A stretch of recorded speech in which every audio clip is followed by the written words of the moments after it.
Altesse royale, Sot bin Sark Al-Qassemi, membre du Conseil suprême des Émirats arabes unis et émir de Ras Al Khaimah,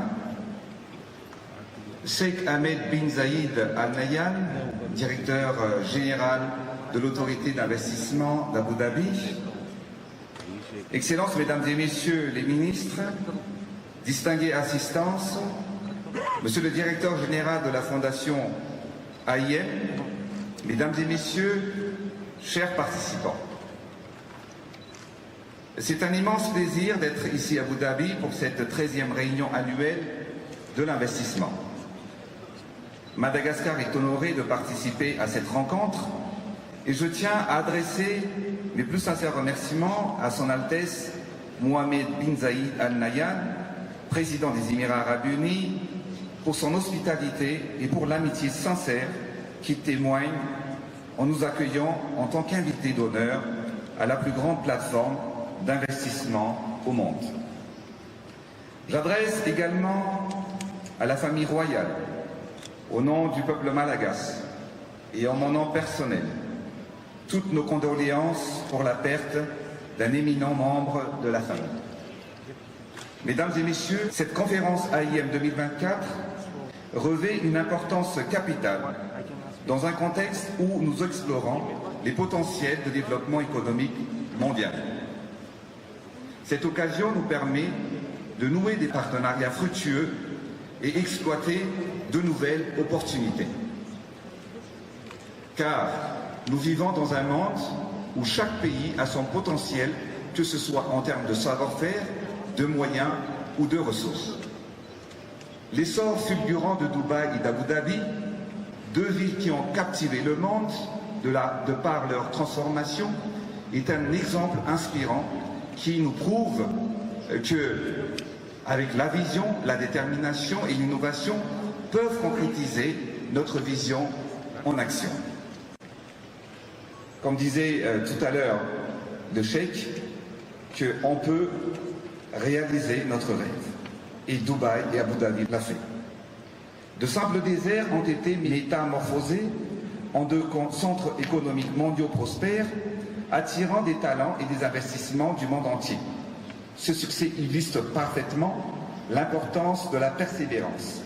Cette persévérance nous inspire à valoriser les opportunités qui attendent qu'être saisies dans notre pays. Comme vous le savez, Madagascar regorge de potentiel, de ressources naturelles incroyables et d'une diversité culturelle unique.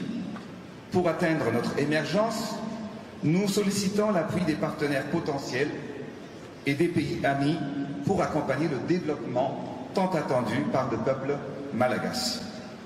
La position géostratégique de Madagascar et sa place centrale sur la carte du monde, située au carrefour des routes maritimes, relèvent notre rôle primordial dans le commerce et les échanges régionaux. Avec 5000 km de côte, notre pays se positionne comme un pont stratégique entre l'Afrique, l'Asie, le Moyen-Orient et toute la région de l'océan Indien. Notre grande île concentre à elle seule 5% de la biodiversité mondiale. Elle regorge de richesses naturelles et offre d'innombrables opportunités économiques et touristiques.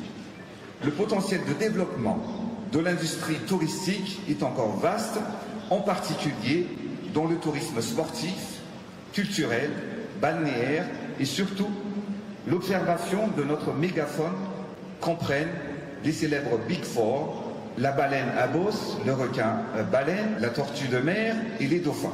Pour ce faire, nous explorons de nouvelles sources d'investissement, notamment en provenance des Émirats arabes unis, afin de diversifier notre clientèle touristique et stimuler la croissance durable du secteur à Madagascar. La construction de 11 500 chambres d'hôtels supplémentaires réparties sur l'ensemble des territoires est pour nous une priorité pour satisfaire la demande croissante. Des réserves foncières et naturelles sont déjà prêtes à accueillir des écologes de luxe, des éco-resorts et des hôtels clubs haut de gamme. Plusieurs sites sont adaptés pour l'installation des marinas, offrant ainsi aux voyageurs une expérience maritime inoubliable tout en préservant l'intégrité de nos écosystèmes côtiers. D'autres sites sont destinés à la multiplication d'activités telles que les raids montgolfières, les centres de tourisme thermal ou encore les croisières fluviales. Avec une population de 28 millions d'habitants, dont la majorité a moins de 30 ans, et une superficie de 587 000 km² de terre fertile, notre pays ambitionne de tisser des liens stratégiques pour attirer des partenaires et des investissements partageant notre vision de croissance économique durable. Madagascar offre ainsi un écosystème propice à l'investissement dans divers secteurs clés. En premier lieu, je veux vous parler du domaine de l'agriculture. Actuellement, la croissance démographique entraîne une augmentation de besoins alimentaires mondiaux et une hausse de la consommation de viande atteignant près de 350 millions de tonnes, tandis que la consommation de riz s'élève à environ 500 millions de tonnes par an.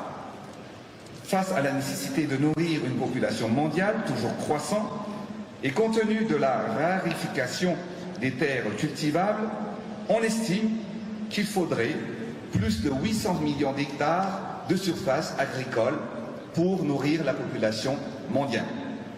Madagascar dispose de plus de 36 millions d'hectares de terres arables, offrant ainsi un potentiel énorme pour combler cet écart alimentaire mondial. Nous avons les ressources naturelles, les sols fertiles et le climat propice pour être un grenier agricole majeur. Cependant, pour exploiter pleinement ce potentiel, nous devons moderniser nos techniques agricoles, investir dans la recherche et le développement et encourager les investissements dans ce secteur. En modernisant nos pratiques agricoles, nous pouvons atteindre notre autosuffisance alimentaire d'abord et ensuite répondre aux besoins des marchés régionaux, contribuant ainsi à la sécurité alimentaire mondiale. Dans le domaine de l'aquaculture, Madagascar se distingue par la richesse exceptionnelle de nos littoraux. Nos eaux sont riches en produits halieutiques de qualité, notamment les crevettes, qui bénéficient de prestigieux labels rouges attestant de leur excellence. Avec une production annuelle de 30 000 tonnes, notre pays est déjà un acteur significatif sur la scène aquacole internationale. Et nous pouvons encore produire 100 fois plus avec le potentiel de production pouvant atteindre jusqu'à 300 000 tonnes. Excellences, Mesdames et Messieurs, je ne saurais parler des opportunités économiques de Madagascar sans dire quelques mots sur le secteur minier qui est un autre domaine d'investissement prometteur.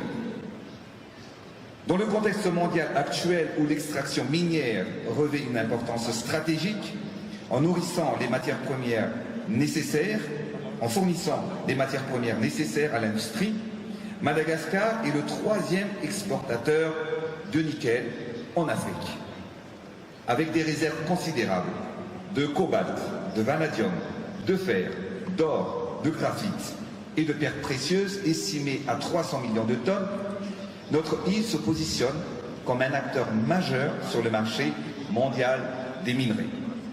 Représentant 33% de nos exportations, ce secteur contribue de manière significative à l'économie du pays.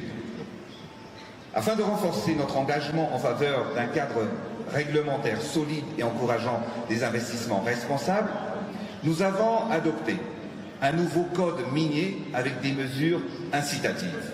À ce propos, nous sommes fiers d'annoncer notre collaboration avec les Émirats arabes unis pour l'ouverture prochaine de la première raffinerie aurifère de Madagascar, qui est une étape majeure dans le développement de notre industrie minière.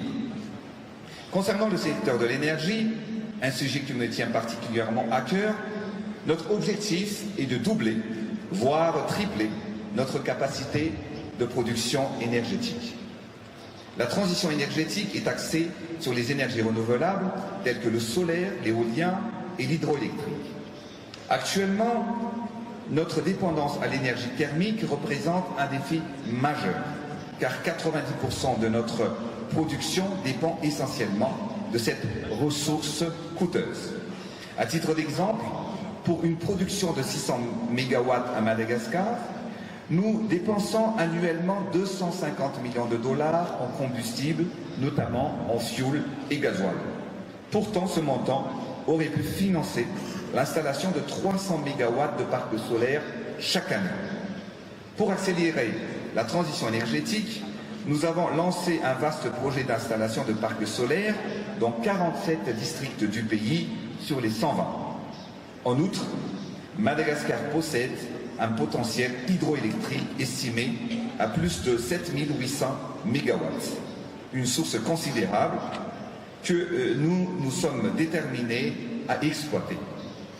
En investissant dans les énergies renouvelables, nous aspirons non seulement à garantir notre sécurité énergétique, mais aussi à jouer un rôle prépondérant dans la transition vers un avenir plus vert et plus durable. Notre défi est de donner de l'électricité aux familles qui n'ont pas encore un éclairage domestique. Pour cela, nous avons lancé un programme national de distribution massive de kits solaires dénommé Azavana Wano, ou la lumière pour chaque foyer. À travers ce projet, 4 millions de ménages, soit 75% de la population malagasy, économiseront entre 2 et 4 dollars par mois. Cela constituerait près de 960 millions de dollars d'économies en 5 ans, améliorant ainsi le quotidien de chaque famille. Ce progrès inédit de fournir de l'éclairage dans chaque ménage illuminera tout le pays. Chère assistance, chers partenaires, distingués invités, pour terminer mon allocution, c'était avec beaucoup d'espoir que j'ai rencontré Son Altesse le Président de Emirates Group pour concrétiser l'ouverture très prochaine de la ligne qui relie les Émirats Arabes Unis et Madagascar. Ce sera un véritable élément déclencheur dans le renforcement de la coopération entre nos deux pays. D'ailleurs, j'invite tous les acteurs étatiques et privés, tous les partenaires ici présents, à choisir Madagascar comme destination privilégiée pour leur investissement. En misant sur notre pays, vous êtes certains de bénéficier d'un placement financier utile et durable. Enfin, je souhaite à tous les participants un événement et congrès fructueux et j'espère que ce congrès favorisera la création de partenariats solides pour un avenir prospère. En unissant nos forces et en partageant nos expériences, nous avons l'opportunité unique de transformer l'économie mondiale et de réduire les inégalités et les écarts de développement entre les pays. Je vous remercie de votre attention.